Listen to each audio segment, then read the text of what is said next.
Good morning friends, હું અજય ત્રિવેદી અને આજે આપણે ધોરણ 10 વિષય ગણિતમાં મિત્રો પ્રેક્ટિસ બુકમાં સ્વાધ્યાય 5.2 ના એક્ઝામ્પલ શીખી રહ્યા છે. તો ચાલો શરૂ કરીએ મિત્રો. 9મા નંબરનો એક્ઝામ્પલ બોર્ડની એક્ઝામ માટે ખૂબ જ અગત્યનો અને થોડો કોમ્પ્લિકેટેડ છે, તો ધ્યાન આપજો. n ની કઈ કિંમત માટે નીચેની બે સમાંતર શ્રેણીઓના n માં પદ સમાન થાય? બરોબર, ધ્યાન આપો. જુઓ અહીંયા શું કે છે, આ બે સમાંતર શ્રેણી આપી છે અને આ બંને સમાંતર શ્રેણીનું કયું પદ બંને સમાન આવે? તો હવે આપણે શું કરીએ, તો ધ્યાન આપો. આ બે સમાંતર શ્રેણીઓ છે અને એના પદ સમાન આપણે શોધવાના છે, એટલે આ બંને શ્રેણીઓને આપણે સરખાવવી પડે. જુઓ, આ a1 a2 a3, આ a1 a2 a3 બંને સરખી છે એટલે આપણે આને સ્મોલ લખીએ, આને કેપિટલ. ચલો, પ્રથમ પદ a બરાબર અહીંયા કેટલું મળે? 1. જ્યારે અહીંયા પ્રથમ પદ a બરાબર કેટલા મળે? 29. હવે આપણે તફાવત d શોધીએ તો d બરાબર a2 a1 થાય. બરોબર, આ સૂત્ર માટે તફાવત d બરાબર 7 ઓછા 1 માટે d બરાબર 7 માંથી 1 જાય તો કેટલા આવે? 6. હવે મિત્રો તમે અહીંયા બરોબર ધ્યાન રાખો, તો અહીંયા તફાવત શોધીએ તો શું થાય મિત્રો? કેપિટલ D બરાબર a2 a1. બરોબર, આ રીતે આપણે લખીએ. માટે સામાન્ય તફાવત d બરાબર 31 29 માટે d બરાબર કેટલા વધે મિત્રો? 11 માંથી 9 જાય તો 9 ને 2 11 થાય. બરોબર, એટલે સામાન્ય તફાવત d બરાબર આપણને કેટલા મળ્યા મિત્રો? 2 મળ્યા. બરોબર, ચાલો હવે આપણે શું કરીએ, તો હવે ધ્યાન આપજો.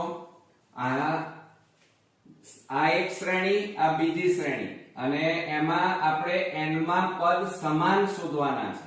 તો આપણે એમને સરખાવીએ તો આનું સૂત્ર શું થાય? an બરાબર a plus n minus 1 into d થાય. અને આનું સૂત્ર શું થાય? તો capital A plus n minus 1 into d થાય. d એટલે અહીંયા કેપિટલ લીધો છે એટલે આપણે કેપિટલ લીધી. હવે મિત્રો જુઓ, a એટલે પ્રથમ પદ મૂકી દો, 1 plus n આપણે શોધવાના છે -1 ગુણ્યા d એટલે અહીંયા કેટલા છે? 6. કેપિટલ A પ્રથમ પદ કયું છે? 29 વત્તા કૌંસમાં n -1 ગુણ્યા તફાવત કેટલાનો છે? 2 નો. ક્લિયર? ચાલો, આ 1 વત્તા આ 6 નો આ બે સાથે ગુણાકાર કરો તો 6n 6 બરાબર 29 વત્તા આ 2 નો આ બે સાથે ગુણાકાર કરીએ તો 2n 2 એકા 2. હવે મિત્રો જુઓ, 1 આ 6n એમના એમ, આ 1 માંથી 6 ના જાય, 6 માંથી 1 જાય તો 5 રહે, મોટી સંખ્યા આગળ માઈનસ એટલે -5 બરાબર. હવે જુઓ, 2n એમના એમ પ્લસ 29 માંથી 2 જાય એટલે કેટલા રહે? +27. હવે જુઓ, nn વાળા પદો ભેગા કરો તો 6n, આ 2n ના બાજુ લાવો તો માઈનસ થઈ જાય બરાબર. આ 27 માઈનસ પેલી બાજુ જાય તો શું થઈ જાય મિત્રો? +5 થાય. હવે જુઓ, 6 માંથી 2 જાય તો કેટલા રહે મિત્રો? 4n રહે બરાબર. 27 વત્તા 5 એટલે 32 થાય. કેટલા થાય મિત્રો? 32. અને 4 ને પેલી બાજુ લઈ જાઓ તો ભાગાકારમાં જાય તો 32 ભાગ્યા 4, તો 4 8 કેટલા થાય? 32. તો n બરાબર કેટલા આવે? 8. હવે એનો મતલબ શું થયો કે આ જે બે સમાંતર શ્રેણી છે એ શ્રેણીમાં n એટલે 8મા પદ સમાન થાય. તો આપણે અહીંયા જવાબ કરીને લખીએ કે બે સમાંતર શ્રેણીઓના 8મા પદ સમાન થાય. હવે મિત્રો આઠમું પદ સમાન થાય છે કે નહીં એ આપણે જોઈએ. જુઓ આ 1 બરોબર, પછી 1 માં 6 ઉમેરો એટલે 7, 7 માં 6 ઉમેરો 13, 13 માં 6 ઉમેરો 19, 19 માં 6 ઉમેરો એટલે 23, 23 માં 6 ઉમેરો 29, 29 માં 6 ઉમેરો 35, 35 માં 6 ઉમેરો 41. 1 2 3 4 5 6 7 અને 8. ફરીથી આપણે સરવાળામાં ભૂલ થતી ન હોય જોઈ લઈએ. 1 માં 6 ઉમેરો 7, 7 માં 6 ઉમેરો 13, 13 માં 6 ઉમેરો 13 ને 6 19, 19 માં 6 ઉમેરો તો અહીંયા કેટલા આવે મિત્રો? 19 માં 6 ઉમેરીએ તો 25 થાય, અને 25 માં 6 ઉમેરો કેટલા આવે? 31, અને 31 માં 6 ઉમેરો તો કેટલા થાય?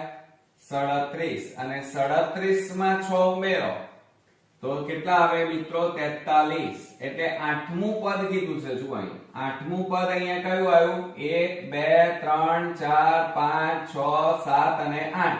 આઠમું પદ કેવું આવ્યું? 43. હવે બીજી સમાંતર શ્રેણીનું ચેક કરીએ તો 29. ચાલો 29 માં અહીંયા તફાવત કેટલાનો છે? 2 2 નો. તો 2 2 ઉમેરો. 29 માં 2 ઉમેરીએ 31, 31 માં 2 ઉમેરો 33, 33 માં 2 ઉમેરો 35, 35 માં 2 ઉમેરો 37, 37 માં 2 ઉમેરો 39, 39 માં 2 ઉમેરો 41, 41 માં 2 ઉમેરો 43. જુઓ બંને સરખા આવી ગયા. એટલે બંનેમાં આઠમા નંબરનું પદ સરખું આવે છે. ગણો 1 2 3 4 5 6 7 અને 8. 1 2 3 4 5 6 7 અને 8. તો આઠમા નંબરનું જે પદ છે એ બંનેમાં કેવું આવે છે મિત્રો? સમાન. આવડશે ને મિત્રો? એ મિત્રો આપણે 10મા નંબરનો દાખલો જોઈએ, ખૂબ જ અગત્યનો. જુઓ એમાં એક સમાંતર શ્રેણીનું આઠમું પદ 31 છે. આઠમું પદ કીધું છે 31, તથા તેનું 15મું પદ એ 11મા પદ કરતા 16 વધારે છે. તો સમાંતર શ્રેણી શોધો. મિત્રો અહીંયા સમાંતર શ્રેણી આપી નથી બરોબર, પણ પદ આપ્યા છે. તો પદને આપણે ગણતરીમાં લઈ અને સમાંતર શ્રેણી બનાવીએ. જુઓ કેવી રીતે બને. તો અહીંયા શું કહે છે? પહેલું લખીએ તો આઠમું પદ. આઠમું પદ કયું છે? 31 છે એમ કીધું છે. આઠમું પદ એટલે શું થાય? એ 8 થાય, અને બરાબર એ પદ કયું છે? 31. બરોબર, આ રીતે આપણને આપ્યું છે. ક્લિયર? ચાલો હવે આપણે અહીંયા શું કહે છે બીજીમાં જોઈએ તો 15મું પદ. ધ્યાન આપજો બરોબર. 15મું પદ તેના 11મા પદ કરતા 16 વધુ છે. કરતા 16 વધુ છે. હવે જુઓ 15મું પદ. 15મું પદ એટલે એ 15 બરાબર 11મા પદ કરતા 11મું પદ એટલે એ 11, 16 વધુ એટલે વત્તા કેટલા થાય? 16. તો આ રીતે આપણું સમીકરણ તૈયાર થાય. ક્લિયર મિત્રો? ચાલો હવે આપણે શું કરીશું? આ A15 તો એનું સૂત્ર શું લખાય? તમને આવડે છે. આપણે આવું લખતા હતા ને, A15 બરાબર A પ્લસ 14. 15 માંથી 1 બાદ કરો તો 14D થાય. તો 15 ની જગ્યાએ આ લખો તો શું લખાય? A પ્લસ 14D બરાબર. હવે A11 હોય તો એનું સૂત્ર શું થાય? A પ્લસ 11 માંથી 1 બાદ કરો એટલે કેટલા આવે? 10D. તો આ લખવાના A પ્લસ 10D અને વત્તા કેટલા આવ્યા? 16. હવે મિત્રો જુઓ આ બંને બાજુ A છે એટલે ઉડી જાય. શું થઈ જાય? ઉડી જાય. હવે આ 14D, આ 10D ને આ બાજુ લાવો તો -10D, અને બરાબર આ બાજુ કેટલા વધ્યા? 16. બરોબર. હવે આ 14 માંથી 10 બાદ કરો તો કેટલા આવે? 4D આવે, અને બરાબર કેટલા છે આ બાજુ? 16. ઓકે. હવે 4 ગુણાકારમાં છે, પેલી બાજુ લઈ જાવ તો D બરાબર 16 ભાગ્યા 4, 4 4 16. માટે તફાવત, સામાન્ય તફાવત આપણને કેટલાનો મળી ગયો મિત્રો? 4. ક્લિયર? ચાલો, આટલું સામાન્ય તફાવત શોધ્યા પછી તમારે શું કરવાનું? અહીંયા જુઓ, a8 બરાબર 31 આપ્યા છે, તો એનું સૂત્ર શું લખાય? આની જેમ a8 બરાબર શું થાય? a પ્લસ 8 માંથી 1 જાય તો 7, તો અહીંયા કેટલા આવે? 7d. તો એ અહીંયા આપણે લખવા પડે, તો a પ્લસ 7d બરાબર 31 માટે a પ્લસ 7 અને d બરાબર તમે અહીંયા શોધ્યા તફાવત કેટલાનો મળ્યો? 4 બરાબર 31 માટે a પ્લસ 7 ગુણ્યા 4 એટલે 28 બરાબર 31 માટે a બરાબર 31. આ પ્લસ 28 પેલી બાજુ લઈ જાવ તો માઈનસ 28 થાય અને માટે a બરાબર 31 માંથી 28 જાય તો કેટલા વધે મિત્રો? 3 વધે. કેટલા વધે? 3. તો આ રીતે આપણને આ શું મળ્યું કહેવાય મિત્રો? પ્રથમ પદ મળ્યું કહેવાય. કયું મળ્યું? પ્રથમ પદ. અને આ શું મળ્યું કહેવાય મિત્રો? સામાન્ય તફાવત મળ્યો એમ કહેવાય. હવે આપણે આના ઉપરથી શું બનાવવાની છે? સમાંતર શ્રેણી શોધવાની છે. તો જુઓ, સમાંતર શ્રેણી શોધવી હોય તો એનું વ્યાપક સ્વરૂપ કયું? તો a પ્લસ 2d પછી a પ્લસ 3d બરોબર ડેશ ડેશ ડેશ. તો અહીંયા આપણે લખીએ સમાંતર શ્રેણી બરાબર, આ વ્યાપક સ્વરૂપ છે, એમાં કિંમતો મૂકવાની એટલે આપણને સમાંતર શ્રેણી મળી જાય. ચાલો, તો સમાંતર શ્રેણી કઈ મળે? a એટલે પ્રથમ પદ. પ્રથમ પદ કેટલી? 3. પછી 3 વત્તા, ચલો તફાવત કેટલાનો છે? 4 4 નો છે મિત્રો. કેટલાનો છે? 4 4 નો. તો આપણે 3 માં 4 ઉમેરો કેટલા થાય? અહીંયા મિત્રો a પછી a પ્લસ d આવે, પછી a plus 2d, a plus 3d. હવે તફાવત આપણી પાસે 4 4 નો છે એટલે આમાં 3 માં 4 ઉમેરો કેટલા થાય? 7. 7 માં 4 ઉમેરો 11, 11 માં 4 ઉમેરો 15, 15 માં 4 ઉમેરો 19. આ રીતે અનંત સુધી આપણને શ્રેણી મળે. તો આ મિત્રો આપણને શું મળી ગઈ? સમાંતર શ્રેણી મળી એમ કહેવાય.